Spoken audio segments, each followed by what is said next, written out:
7 years old and not a care in the world.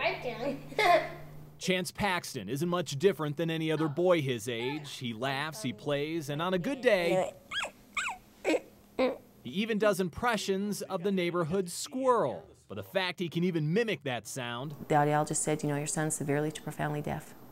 We had no idea. Is a pretty big accomplishment. I said, well, what does that mean? He says that means he can hear lawnmowers, helicopters, and airplanes. In short, unless the sound is screaming loud, Chance cannot hear a thing.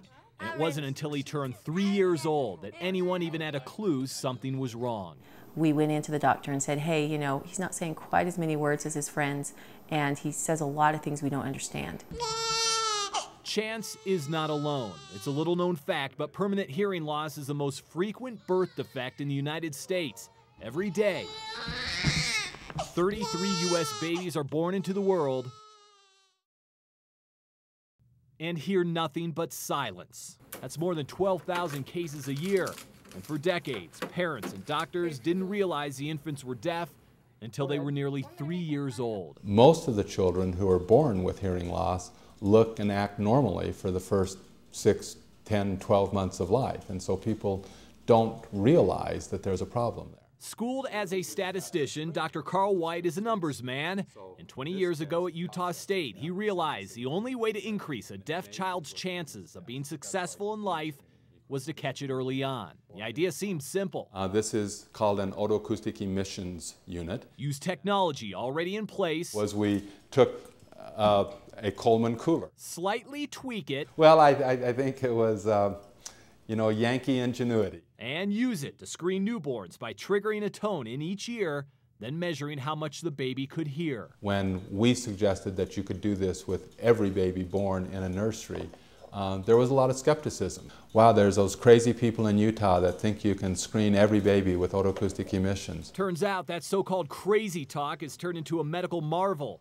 20 years ago, less than 2% of newborns were screened for hearing loss. Today, so you just place it in the ear like that. More than 95% are being tested. Not to mention that archaic cooler has since been replaced with a smaller, more effective otoacoustic emissions device. Bottom line, it doesn't really matter how the tests are done. Yeah, that's okay. It's the fact these newborns are simply being tested.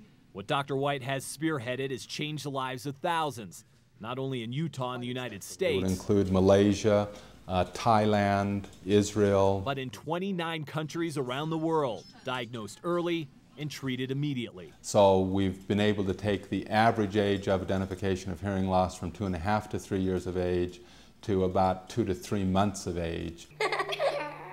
Remember 7-year-old Chance? Well, ironically, he actually passed the initial otoacoustic emissions test. It's believed he didn't go deaf until the age of 1. And while he now wears cochlear implants, just like that, blue, white, and red, and can hear nearly as well as anyone, Dr. White has another concern that he may soon address: additional tests in the first years of life. It's not just that we're identifying it at very young ages, but if you identify it at very young ages, then the difference it makes in children's lives is just remarkable.